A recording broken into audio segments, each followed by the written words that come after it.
स्वामी विवेकानंद 12 जनवरी 1863 को कोलकाता में जन्मे नरेंद्रनाथ आगे चलकर स्वामी विवेकानंद के नाम से मशहूर हुए।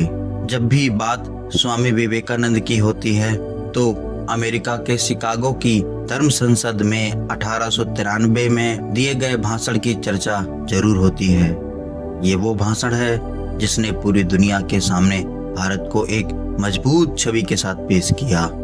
लेकिन भाषण में उन्होंने क्या कहा यह कम लोग ही बता पाते हैं। भाषण को स्वामी विवेकानंद ने 11 सितंबर 1893 को अमेरिका के शहर शिकागो में हुए विश्व धर्म सम्मेलन में एक बेहद चर्चित भाषण दिया था।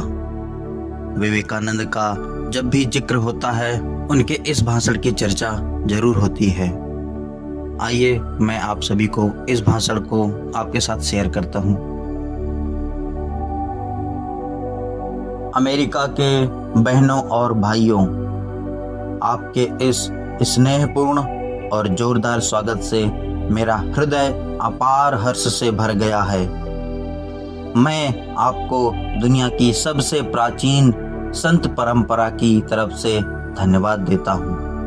मैं आपको सभी धर्मों की जननी की तरफ से धन्यवाद देता हूँ और सभी जाति संप्रदाय के लाखों करोड़ों हिंदुओं की तरफ से आपका आभार व्यक्त करता हूँ। मेरा धन्यवाद कुछ उन वक्ताओं को भी जिन्होंने इस मंच से यह कहा कि दुनिया में सहनशीलता का विचार सुदूर पूर्व के देशों से फैला है।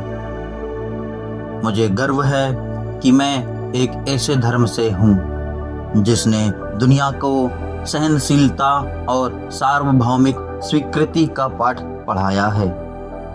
हम सिर्फ सार्वभौमिक सहनशीलता में ही विश्वास नहीं रखते, बल्कि हम विश्व के सभी धर्मों को सत्य के रूप में स्वीकार करते हैं। मुझे गर्व है कि मैं एक ऐसे देश से हूँ जिसने इस धरती के सभी देशों और धर्मों के परेशान और सताए गए लोगों को शरण दी है।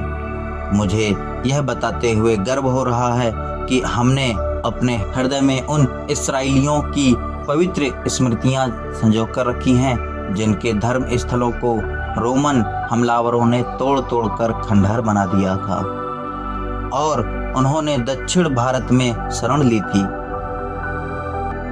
मुझे इस बात का गर्व है कि मैं एक ऐसे धर्म से हूँ जिसने महान पारसी धर्म के लोगों को शरण दी है और अभी भी उन्हें पाल पोस रहा है।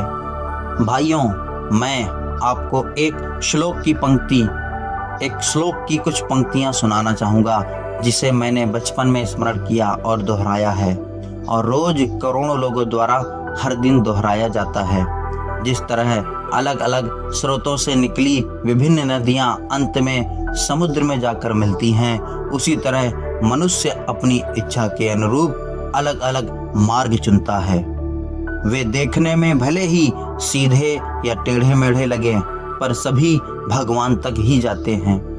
वर्तमान सम्मेलन, जो कि आज तक की सबसे पवित्र सभाओं में से है, गीता में बताए गए इस सिद्धांत का प्रमाण है। जो भी मुझ तक आता है, चाहे वह कैसा भी हो, मैं उस तक पहुंच जाता हूं। लोग चाहे कोई भी रास्ता चुने, आखिर में मुझ तक ही पहुंच जाते हैं। सांप्रदायिकताएं, कट्टरताएं और इसके भयानक वंशज हठ धर्मिता लंबे समय से पृथ्वी को अपने शिकंजे में जकड़े हुए हैं। इन्होंने पृथ्वी को हिंसा से भर दिया है। कितनी बार ही यह धरती खून से लाल हुई है, कितने ही सभ्यताओं का विनाश हुआ है और ना जाने कितने देश नष्ट हुए हैं। अगर ये भयानक राक्षस नहीं होते तो आज मानव समाज कहीं ज्यादा उन्नत होता। लेकिन अब उनका समय पूरा हो चुका है। मुझे उम्मीद है कि आज इस सम्मेलन का शंखनाद सभी हठ धर्मिताओं, हर तरह के क्लेश, चाहे वे तलवार से हों या कलम से, और सभी मनुष्यों के बीच की इस दुर्भावनाओं का विनाश करेगा।